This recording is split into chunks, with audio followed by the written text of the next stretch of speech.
Salut à tous, nouvelle vidéo. Et là, je comptais vous parler d'une figurine un peu spéciale. Parce que c'est une figurine.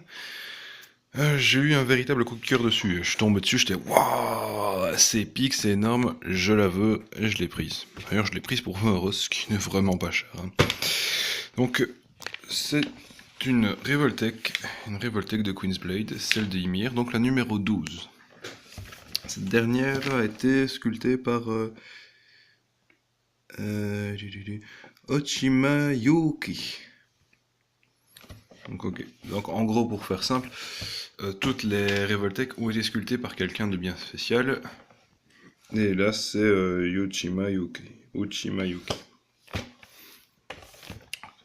Ce qu'on peut voir déjà, c'est qu'il n'y a pas la figurine parce que la figurine est ici. Mais je l'ai déjà montée, je ne pouvais pas attendre, désolé. Donc là, on voit un magnifique cul pour Queen's Blade, hein, évidemment. Des trucs en japonais que je ne pourrais pas traduire. Le nom. Sur le dessus. Ah, ça par contre, je trouve ça super beau. Enfin, c'est pas grand chose, hein, mais je trouve ça super beau. Alors, de ce côté-ci, je suppose que c'est le numéro.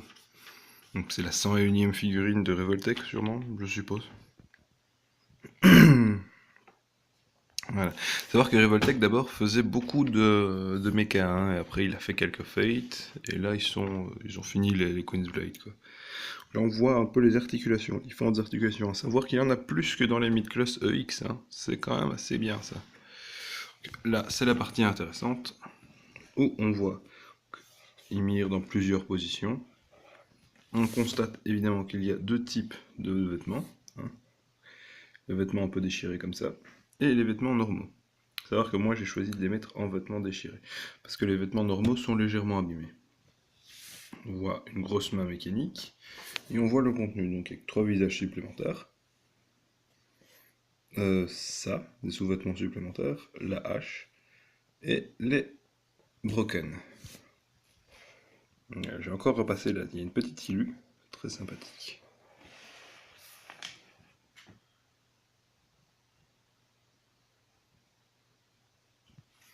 Dans l'ensemble, c'est quand même super super beau, hein. C'est un truc que j'aime bien avec, avec Revoltech, c'est que leurs boîtes sont souvent stylisées en fonction de la figurine et de la gamme en fait. Donc là nous sommes dans le Queen's Blade, donc on a quelque chose avec des enluminures, c'est... Enfin, il y a un côté un peu Heroic Fantasy, on le retrouve un peu ici dans le lettrage, ainsi que dans la présentation en fait, avec le grand cul. Donc voilà, donc là je montre un petit peu la marque, enfin la firme qui fait ça, donc Kyodo. Euh, Voilà, c'est une marque qui a commencé en 2006. D'ailleurs, j'ai montré une de ces bas qui se trouve juste ici, là. Celle-là. Ah, vous vous en souvenez? C'est bien celle-là. Je vais vous ferai un petit comparatif des deux, hein, bien sûr. Alors, est-ce que j'ai montré le dessous? Donc là, on voit encore. Là. Et on voit le seau. Car oui, toute figurine officielle possède un seau. Normalement, le seau se trouve plutôt à l'avant. Mais là, ils l'ont mis en dessous. Il y a même un petit rectangle. Enfin, un petit carré, là où normalement est censé être le seau. Ok. Je vais quand même retirer les blisters pour vous montrer un petit peu l'intérieur de la boîte. Enfin, la figurine est ici, mais il y a quand même des trucs aussi à l'intérieur des blisters que dont j'aimerais bien un peu parler. Je parle souvent, surtout de trucs là. Et aussi, il y a quelques petites informations sur l'intérieur de la boîte que j'aimerais bien éventuellement dire. Donc voilà, je vais ouvrir ça, puis tout vous montrer. Je vais tout déballer, et puis on verra. Je reviens. Et voilà, donc c'est ça dont je voulais parler justement. 1, 2, 3, 4, 5. On voit plus ou moins un point. On voit 5 trous. Qu'est-ce que c'est? Bon. Soyez pas bêtes, réfléchissez un petit peu, c'est facile de deviner. Là, on a 6 trous. Qu'est-ce que c'est aussi? Pas bien compliqué. J'en profite pour remontrer un petit peu la face parce qu'elle est vraiment super belle. J'ai honnêtement pas grand chose à dire pour l'instant sur la boîte, hein. Elle est vraiment super belle. Là, à ce niveau-là, il n'y a vraiment pas de défaut, hein. Avec là, les petits teasers, un petit peu de ce que la boîte a en réserve. Juste sortir ça. Donc là, il y a les blisters, donc une espèce de blister noir. Je suis un peu déçu parce que je m'attendais à avoir une illustration au fond de la boîte. Comme dans l'autre boîte de la Revoltech. Donc la Revoltech de Alter Saber de Fate. Il n'y a rien d'autre. Là, je suis un peu déçu. Je m'attendais à une petite illu. Donc, là, on a un truc que je m'attendais pas du tout à voir. C'est un machin, je savais même pas que ça existait encore, ça. C'est un petit catalogue de jouets. Donc il t'envoie ça pour te dire, tiens, regarde, il y a ça aussi à acheter. Donc on va un peu le regarder.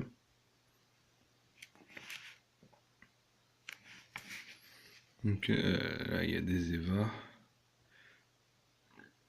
EVA 01. Ouais, je compte peut-être l'acheter celui-là. Voilà. Là, il y a une liste donc avec les différents mechas qu'ils ont fait. On voit quand même qu'ils sont très poussés mechas, hein. Ils font beaucoup de mechas, je pense qu'ils font d'ailleurs que ça.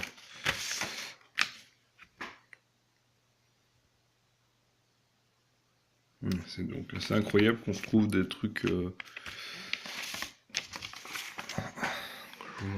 là. Ah, c'est un petit peu le catalogue du pauvre, hein. C'est une feuille à 3 qu'on a repliée en 8 quoi. En 10. Enfin, néanmoins, ça reste quand même très sympathique, hein.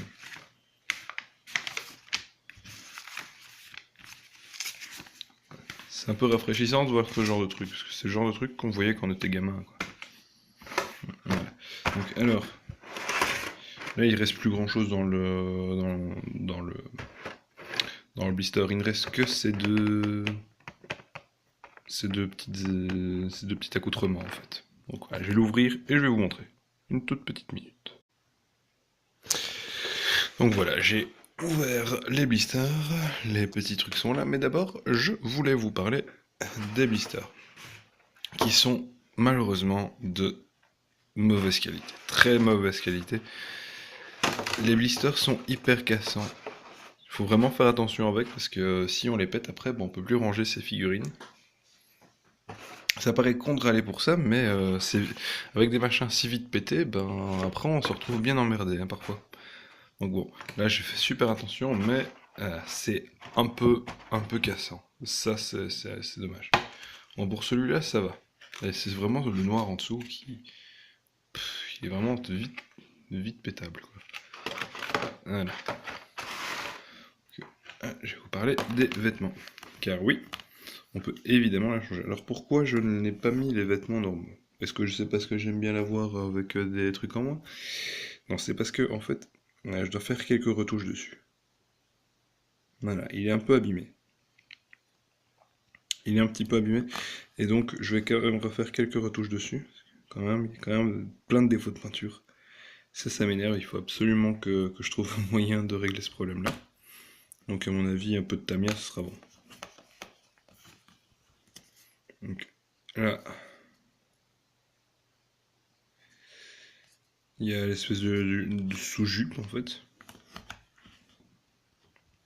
On voit que c'est quand même très mou, hein. On peut vraiment faire tout ce qu'on veut avec. Le plastique bien mou, c'est vraiment très pratique pour, pareil pour celle-là, pour les poses, quoi, hein. C'est vraiment génial. Je repeindrai ça plutôt avec de l'Umbral, à mon avis, plutôt qu'avec de la Tamiya, parce que la Tamiya ça va être trop brillant. Avec l'Umbral, on devrait avoir un rendu bien mat. Après, je mets un vernis matifiant, ça devrait bien passer. Mais bon, je ferai ça plus tard. Donc voilà, là c'était pour le contenu du blister. Maintenant, en fait, le truc c'est que dans le blister, il y avait aussi une boîte qui n'est pas fournie, qui n'est pas fournie par, qui est fournie dans le truc et qui devrait être fournie aussi dans les mid-classes. Ça pourrait être très pratique. Donc en fait, cette petite boîte sert à placer les différents objets. Donc là, il y a les visages, la main supplémentaire et culotte en plus. Donc, essayez de vous montrer les différents visages.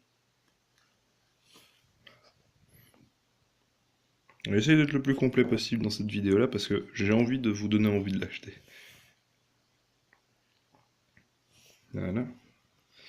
Et ce truc-là, c'est un peu inutile pour moi, sauf pour vraiment certaines poses, comme celle-ci justement. Voilà, la seule utilité, c'est vraiment cette pose. Et peut-être celle-là.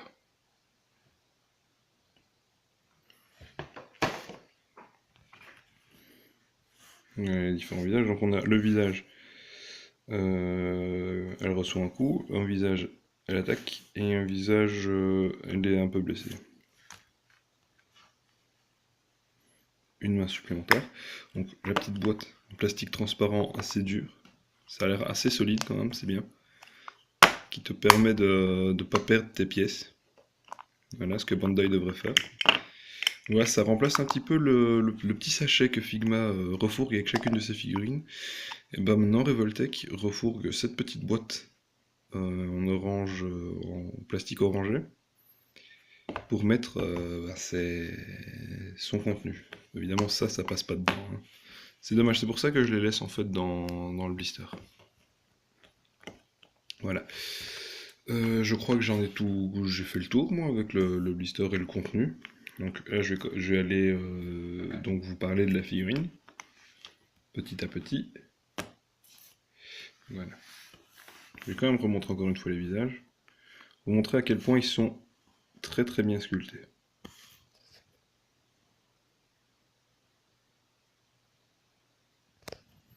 Ça veut pas faire de mise au point quoi. Ah si, c'est bon.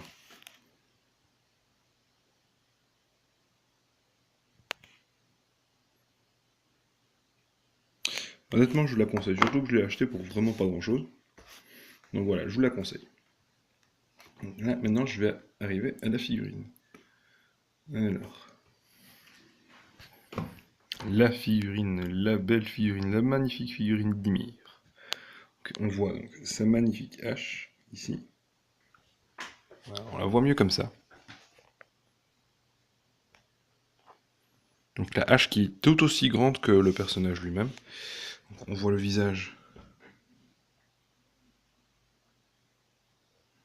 On voit les cheveux. Wow. Alors pour la position, donc elle est en train de courir, non? Je l'ai mise dans une position pour donner la sensation qu'elle court. Donc, voilà, on peut remarquer un truc, c'est que en effet sur la boîte, on voit donc une figurine donc avec le broken avec des couleurs roses. Nous avons donc une broken avec des couleurs noires. Pas plus mal, je préfère de loin cette couleur. Je trouve que ça va beaucoup mieux, ne serait-ce qu'avec le petit chapeau qu'elle a. Chapeau qui sert justement à cacher les articulations des cheveux. Oui, les cheveux sont articulés, et ça c'est vraiment génial. Donc ça te permet vraiment d'avoir une position hyper dynamique. Rien à voir avec les figurines Senseiya qu'on essaie de faire sauter et les cheveux ils restent complètement raides, ça n'a pas de sens, donc ça perd tout son dynamisme. Et là le dynamisme est vraiment retranscrit, et ça c'est bien, ça c'est bien. Donc voilà, juste pour ça, achetez-la. Là, je vais vous montrer le visage. On a fait une belle mise au point, ma belle, vas-y. Voilà. Là par contre on arrive au premier défaut. L'articulation du cou, elle est extrêmement voyante. C'est une boule, juste une boule, et ça c'est dommage. Je reviendrai évidemment dessus en reparlant des articulations juste après. Donc là je vous montre le truc. On peut remarquer que le socle n'est pas le même que le socle de la Revoltech de Saber, enfin d'Alter Saber, ce n'est pas Saber, c'est Alter Saber. Voilà. Je vous montrerai le socle aussi en détail. Quand même, hein. Elle est quand même bien sympathique, et je vous conseille de la prendre.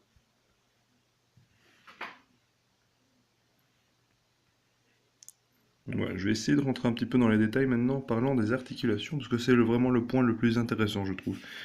Savoir que ces figurines sont extrêmement articulées. Vraiment extrêmement articulées.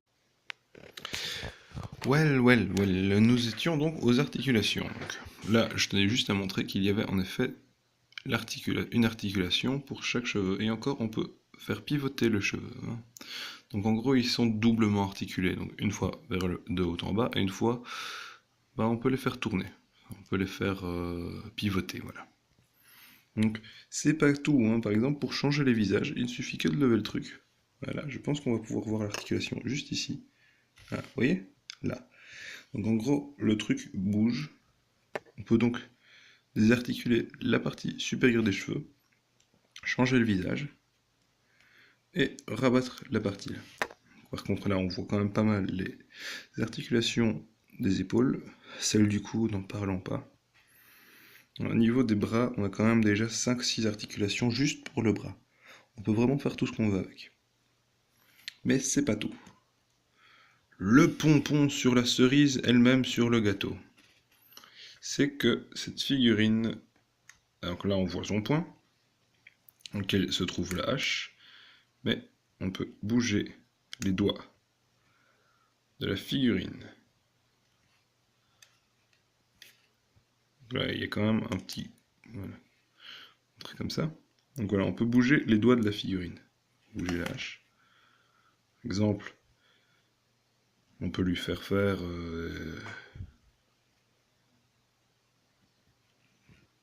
un petit Fuck Bandai. Et c'était gratuit. On peut lui faire le signe du métal, on peut lui faire plein de trucs. Bref, les doigts sont articulés de bas en haut. Mais pas que, mais aussi de gauche à droite.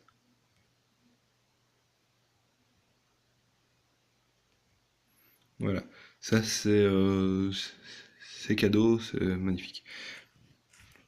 Alors, au niveau des articulations, pour les jambes, c'est assez... c'est pareil que les figmas en fait. Au niveau des bras, c'est très proche des figmas, juste pour ça, pour les cheveux. Donc, pour le cou aussi. Le cou par contre, c'est un très très mauvais point. Pour le reste, ce sont d'excellents points. Vraiment, vraiment, les articulations aux mains, ça permet de ne pas avoir un nombre de mains hyper élevé, et de pouvoir vraiment faire ce qu'on veut avec une seule main. Et ça, c'est cool. Ça, c'est vraiment cool, parce qu'au moins, comme ça, on perd pas les mains. Donc, pour l'autre main, par contre, on a droit qu'à une main supplémentaire. Ça, c'est un peu dommage, mais bon. Donc, je vais commencer par parler définition. Enfin, je vais commencer à parler définition. Donc là, on voit le visage, très bien sculpté, mais c'est pas tout. Regardez, là, on voit les deux petites sacoches. Essayez de zoomer dessus. Les deux petites sacoches d'Ymir, qui sont très très bien sculptées. Hein. On a l'impression de pouvoir poigner dedans. Il n'y a pas que ça, il y a aussi parce que les jambes qui sont très bien faites. Regardez, l'espèce de petite lame au-dessus. La semelle en dessous. Tout est bien fait. Alors ils ont quand même essayé de planquer un minimum les articulations. Là.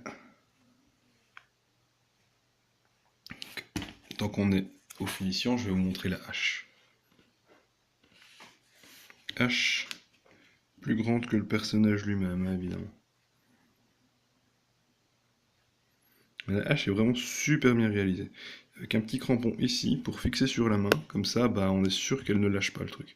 Rien à voir avec les merdes de Bandai ou quoi, où quand ils doivent avoir une épée en main, en fait leur arme elle est trop fine par rapport à leur main qui est trop large, et donc résultat ça ballonne dans tous les sens. Là au moins on a quelque chose de qualité. Alors, puisqu'on est en si bon chemin, ne nous arrêtons pas là. Je vais vous montrer quelque chose qui va donner envie à tout le monde. Tout le monde. Cette figurine, donc, pour pouvoir changer ses fringues, il faut donc la déshabiller. Hein. Et les finitions à ce niveau-là sont aussi très bien faites. Alors, pour des raisons évidentes, je ne montrerai pas les parties intimes, forcément. Bon, je présume que pour la poitrine, tout le monde s'en fout.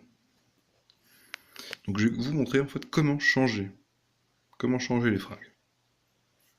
Donc, c'est pour vous, c'est cadeau, c'est tout de suite. Donc, premièrement, nous allons retirer la tête et les bras. Voilà, donc j'ai retiré la tête et j'ai retiré les bras. Donc là, on doit juste rabattre le petit truc ici, prendre le nœud là, et descendre. Décoincer la figurine. Là, on voit c'est ça, oui. Et après, il faut juste décoincer le buste. Donc il faut démonter toute la figurine, hein. En même temps, ça nous permet d'un petit peu admirer les finitions. Je vais vous montrer, donc je vais retirer cette partie-là, comme ça je pourrais enlever ça. Voilà. Donc là, il ne reste plus la partie supérieure, qui se trouve ici. Je vais vous montrer un petit peu les finitions de cette partie. Voilà, elle tombe.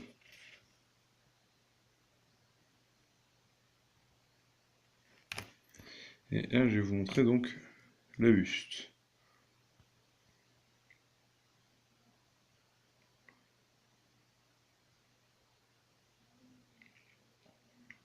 On peut quand même voir que c'est quand même bien foutu, hein, c'est quand même, faut dire ce qui est.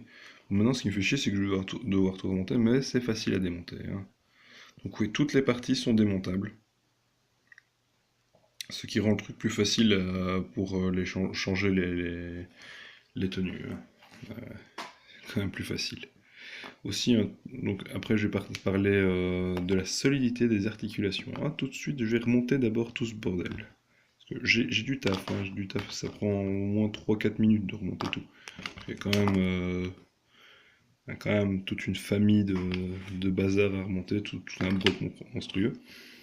Mais, je trouve que pouvoir avoir la possibilité de changer ses fringues et éventuellement de la mettre à poil est un très très bon argument de vente.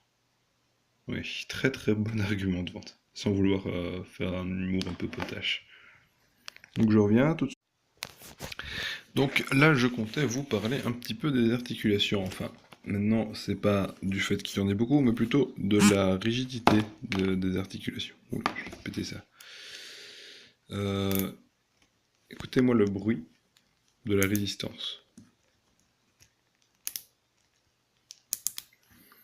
Cette figurine, une fois mise en position, ne bouge juste plus. Tellement elle est bien... tellement les articulations sont bien rigides. Ça, c'est bien. Ça, c'est vraiment pour positif. Par contre, pour négatif, c'est putain, c'est vraiment hyper voyant, hein. Ça, c'est vraiment incroyable. Vraiment dommage, j'espère vraiment qu'ils se sont rattrapés, hein, parce que c'est vraiment trop voyant. C'est trop voyant, c'est un peu chiant. Enfin bon. Voilà. Ça, c'est pour... Donc, je voulais juste vite fait parler de ça, mais je vais vous parler d'un truc super intéressant, c'est son socle. Donc, qu'est-ce qu'on constate en premier? Donc, il y a marqué donc, Revoltech Queen's Blade Series, donc le numéro 12, et puis il y a son nom, Ymir. Donc, on voit donc, un petit une petite pointe, comme ça on la voit bien, je pense. Voilà. Qui en fait s'accroche en dessous du pied. Voilà, on voit le trou. Pour éviter que ça tangue, parce que c'est un poil... Ça bouge beaucoup, hein. Alors, les articulations ici sont toutes bien rigides. Le problème, c'est que là, en dessous, ça bouge dans tous les sens. C'est la fête en dessous. Résultat, s'il n'y avait pas ce petit truc-là, pour retenir un peu la figurine, elle partirait dans tous les sens. Ça, c'est dommage. Parce qu'en plus, on peut pas ne pas le comparer à ce qui se faisait de mieux à l'époque de la sortie de cette figurine-là. On voit très bien qu'ils essayent de s'inspirer du socle Figma, mais ça n'a rien à voir avec les vrais socles Figma. Les socles Figma te permettent de faire beaucoup de choses, plus que ça. Ça, oui, parce que ça part trop en couille, c'est dommage. On dirait une contrefaçon d'un socle Figma, en fait. Ça, c'est con. Ouais, moi personnellement, ce que je fais pour s'il y a besoin de poser aérienne, et que ça c'est loupé, ça ne passera jamais, hein. Ça tiendra pas. Avec ça, par contre, oui. Donc, voilà. S'il y a une figurine Figma dont vous ne serrez pas du socle, vous pouvez très bien l'utiliser pour une pose aérienne, en fait. Pour cette figurine-là, évidemment. Ce sera plus beau. qu'avec ça. Enfin, de toute façon, ça ne tiendra pas avec ça. Ça ne tiendra tout bonnement pas. Ça part dans tous les sens. Ça m'énerve, ça m'énerve, ça m'énerve, ça m'énerve vraiment. Donc, à part ça, le socle est beau. Le socle est beau. C'est pas un si mauvais socle, hein, quand on le met debout, ça tient très bien grâce à ce truc-là, mais c'est juste que là, ça bouge trop.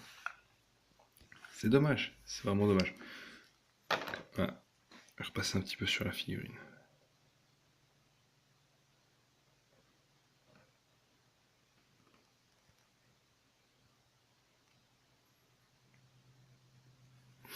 Au niveau des finitions, quand même, le bras mécanique est vraiment très sympa. Hein. On voit le point ici. Les finitions sont bien réussies, hein, quand même. Ah, quand même. Ils se foutent quand même pas de ta gueule au niveau des finitions, hein, quand même. Cependant, le seul souci que j'ai, que tout le monde aura, c'est bel et bien avec les articulations. Et j'espère que dans les nouvelles, il n'y a plus le problème des articulations trop voyantes. Parce que ce sont juste des grosses boules en fait. Non, le problème, enfin le truc, c'est que normalement ils font des mécas. Ils font que du méca normalement. C'est une boîte qui se perfectionne, enfin, qui fait que du méca. Résultat, les articulations, même si c'est voyant, ça reste des robots, donc c'est pas grave. C'est pas grave parce que de toute façon, un robot aurait des articulations plic-ploc et elles seraient voyantes. Mais là, on est face à un personnage qui se veut humanoïde, humain. Donc mettre des articulations trop voyantes, ça passe pas. Malgré ça, la figurine est une pure réussite alors. Pourquoi c'est une pure réussite? Là, au niveau des articulations, il y en a tellement que tes poses sont forcément dynamiques. Tu as trois possibilités. Tu peux le mettre habillé avec ses habits normaux, le broken et la version totalement dénudée. Tu as trois visages supplémentaires, ce qui fait que tu as quatre visages dans la figurine. 4. Tu as les rangements, tu as tout tout ce dont tu rêves. Et aussi une façon très intelligente de changer les visages. Donc cette figurine est pour moi une énorme réussite. Le problème, c'est qu'ils sont restés vraiment sur leurs articulations trop voyantes. Ça n'en fait pas moins une réussite de la part de Revoltech. Donc voilà. Je vous montre un petit peu encore la figurine. Maintenant, je vais aussi après faire un comparatif. Un comparatif entre avant et maintenant, entre 2008 et 2012. Ça va être super intéressant, je pense. Elle a déjà été chercher la boîte quand même. Donc en même temps, bah, vous me voyez marcher avec cette petite boîte. Donc elle a été chercher la boîte. Ah, elle est vide, hein, évidemment. Elle est vide parce que la figurine est juste là. Donc je vais vous montrer celle-là. Voilà. Avec son vieux socle tout pourri. Vraiment dégueulasse. Voilà, je vais vous montrer ça avec cette boîte-là. Donc je vais faire un comparatif entre les deux boîtes. Un comparatif entre les deux figurines. Donc voilà. Je vais essayer de mettre tout ça en place pour avoir une petite mise en scène, un truc sympathique. Et après, je vous reprends tout de suite après. Donc voilà donc les deux Revoltech de ma collection réunis. Donc, première et la deuxième. Donc, voilà, avant de commencer par parler des deux figurines, je vais d'abord parler des deux boîtes. C'est la boîte de Fate Night et la boîte. On n'a même pas l'impression qu'elles viennent du même, de la même boîte, hein, parce que ça n'a rien à voir du tout. Ouais. Par contre là, on voit quand même qu'il y a une belle illu, que l'on ne trouve pas du tout de ce côté-ci. Il n'y a pas d'illu. Pour les côtés, c'est exactement la même chose. Ah, voilà, ça tombe. Exactement la même chose. Et à l'arrière, sensiblement quelque chose de similaire. Donc avec le contenu, on remarque juste qu'il y a beaucoup plus de contenu de ce côté-là que de l'autre. Au niveau de l'évolution dans les boîtes, là c'est très impersonnel. Pardon, je suis un peu malade. Donc, là c'est très impersonnel et là c'est carrément hyper stylisé. Et ça c'est cool. Ça c'est cool, ça c'est cool, ça c'est cool.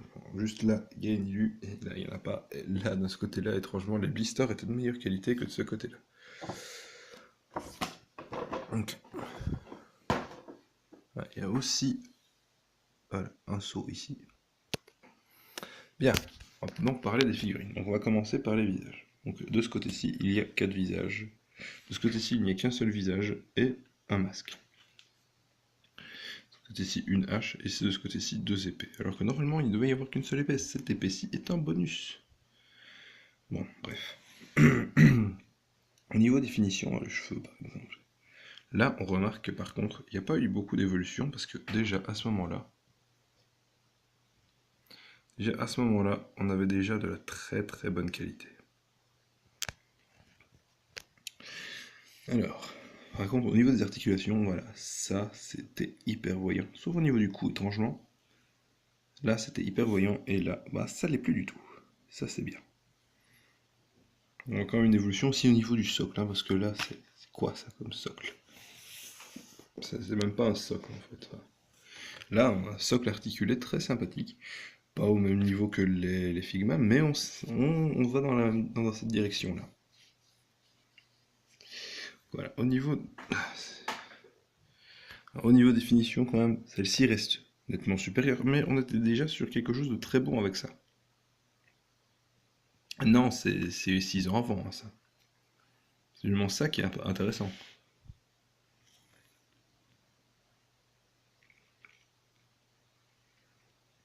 Donc voilà. Il y a quand même eu beaucoup de bonnes idées sur cette figurine-là. Cette figurine-ci, bah, surfe un petit peu sur la vague des Figma. Ça se ressent, ça se voit. La seule différence, bah, c'est le socle. Ils n'ont pas réussi à se mettre au niveau du socle. Je vais vous montrer de ce que ça donne. Décidément.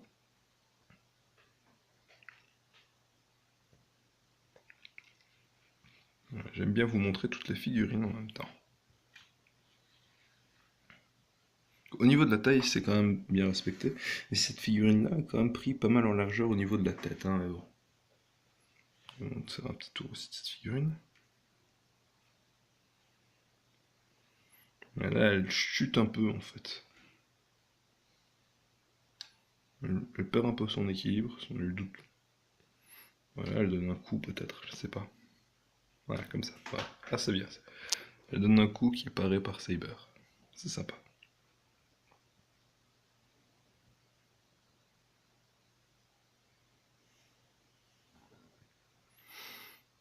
Ouais. Il n'y a pas grand chose à dire, hein, parce que bon, il y a juste beaucoup plus d'avancées technologiques ici, même si c'est très voyant, il y a quand même pas mal d'avancées technologiques qui sont très très bien.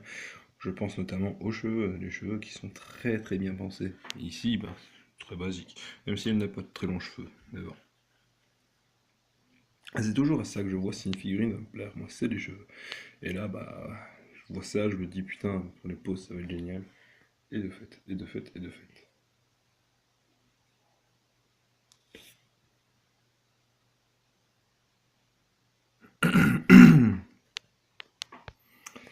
Voilà, alors, juste encore une fois remontrer un petit peu le contenu de cette boîte, parce que bon, c'était, c'était très rapide, parce qu'il n'y a pas grand chose à dire. Il faut dire que les deux figurines étaient déjà très bien, et on voit qu'elles sont, bah, que celle-là, c'est la grande sœur de celle-ci, hein, ça se voit.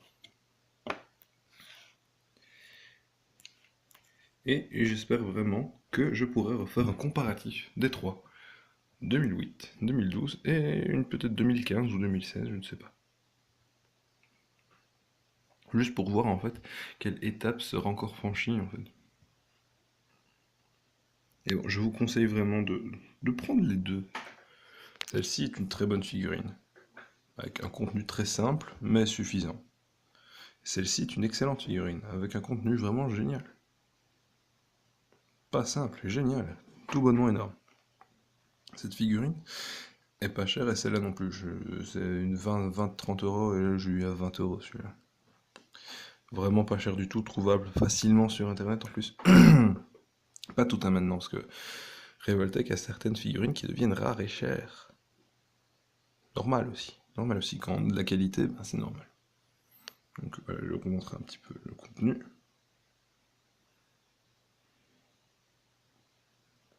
On se fout quand même pas de Tatrogne, hein, quand même. J'aurais bien aimé que cette petite boîte se trouve aussi avec, même si en fait, donc j'y pense, l'entièreté de la figurine se trouve ici, sauf pour la paire de cheveux ici, les cheveux ici. Je me lasse pas de la petite île qu'il y a derrière, très sympa. Donc, pour conclure, achetez-la, elle est vraiment pas chère. Vraiment, achetez-la. Vous la trouverez pour pas grand-chose sur internet. Et facilement en plus. Donc, suivez mes conseils, c'est vraiment de la très bonne qualité. Ça vous sortira un peu de Bandai, ça vous fera du bien, ça va vous faire un peu respirer. Moi personnellement, ça m'a fait beaucoup de bien d'acheter d'autres figurines que du Bandai. Et là, en achetant une autre figurine que du Bandai, en sortant des sentiers battus, je tombe sur une de mes nouvelles figurines préférées. Et je vais acheter une grosse partie de la gamme. Donc voilà, essayez les aventures de figurines, c'est cool. Essayez, aventurez-vous sur d'autres trucs. Allez, ciao. Ciao les mecs. Oui, c'est brutal comme conclusion. Oui, je sais. Ouais, salut les mecs. Ciao.